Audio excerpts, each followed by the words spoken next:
اور اب کچھ خبریں تجارتی دنیا سے۔ پاک افغان تورخم بارڈر آج چھٹے روز بھی ہر قسم کی دو طرفہ تجارت کے لیے بند ہے، جس کے باعث پھل اور سبزیاں خراب ہونے لگی ہیں۔ تفصیلات کے مطابق پاکستانی بارڈر حکام نے تورخم پر تجارت کو ڈرائیورز کے ویزوں سے مشروط کر دیا ہے۔ بارڈر کی بندش پر پاک افغان بارڈر حکام کی ملاقاتیں بھی بے نتیجہ نکلیں۔ سرحد کے دونوں اطراف فروٹ اور سبزیوں سے بھری ہزاروں گاڑیاں کھڑی ہیں۔ بارڈر بندش کے باعث گاڑیوں میں پھل اور سبزیاں خراب ہونے لگیں۔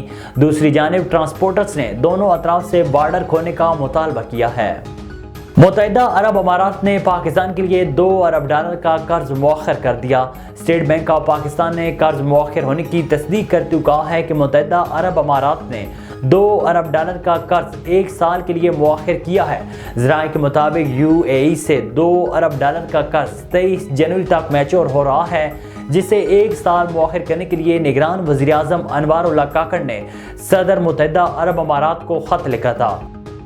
پاکستان کا کرنٹ اکاؤنٹ خسارہ مالی سال 2024 کی پہلی ششماہی میں کم ہو کر $80 کروڑ 90 لاکھ رہ گیا، جو گزشتہ برس کے اسی عرصے میں $3 ارب 62 کروڑ 90 لاکھ تھا۔ اسٹیٹ بینک آف پاکستان کے مطابق دسمبر 2023 میں $39 کروڑ 70 لاکھ کا کرنٹ اکاؤنٹ سرپلس ریکارڈ کیا گیا۔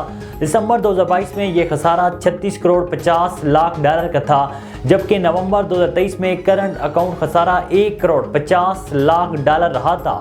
واضح ہے کہ گزشتہ مالی سال 2023 کے دوران کرنٹ اکاؤنٹ خسارے کو مالی سال 2023 کے $17 ارب 48 کروڑ کے مقابلے میں نمایاں طور پر کم کر کے $2 ارب 38 کروڑ کرنے میں کامیابی حاصل ہوئی۔